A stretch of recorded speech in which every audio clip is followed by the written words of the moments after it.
Hey guys, and welcome back dito sa ating YouTube channel. And for today's video ay pag-usapan naman natin itong pagpatay daw ng mobs, no? Ano yung mga ginagawa para mapatay natin yan at hindi tayo mapapatay.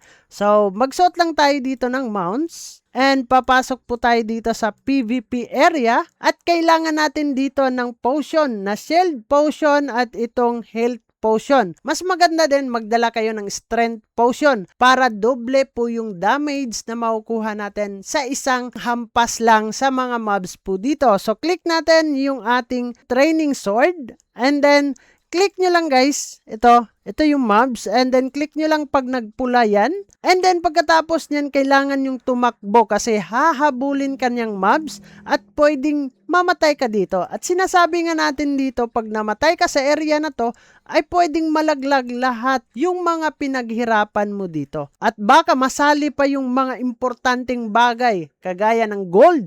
Sayang no kung malalaglag lahat yan. And then meron yung countdown sa taas bago kayo hahampas ulit dito sa mga mobs. So yung maganda ditong i-farm guys is ito yung magandang i-farm, no. Itong dragon, nakakakuha ka dyan ng mount kagaya nitong sa akin, and then malaki yung ipipindot nyo sa katawan niya. So hindi kayo mahihirapan, hindi kagaya dun sa zombie na ang liit nung katawan po at hindi natin mapipindot agad, and then pupunta lang tayo dun sa kanya. So pwedeng aatakihin po niya tayo and mababawasan po tayo ng life dyan. So kailangan hindi ka mabawasan para hindi din sayang yung mga potion na gagamitin mo dito. So kailangan lang po natin dito ng timing.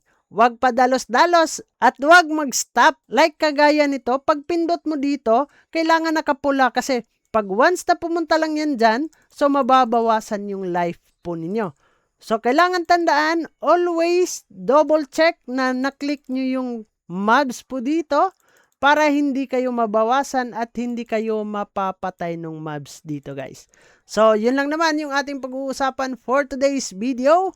Patungkol dito kung paano pumatay kasi maraming nagtatanong nga sa atin dito kung paano, ano yung mga diskarte at timing dito sa pagpatay ng mga mobs. So bago natin tatapusin ang video na to, kung bago ka lang dito sa ating YouTube channel, ay huwag kalimutang mag-click subscribe and click the notification bell para ma-update at ma-aware ka sa mga panibago nating i-upload na video. So dyan naman na kayo, kita-kits soon in the next video and bye-bye! Barangay, samahang masaya, ano pang hinihintay? Kung online games ang iyong gusto, dito ka sa guild ko, solid to. Sa aming community na puro makulit, mga hari na trash talk pero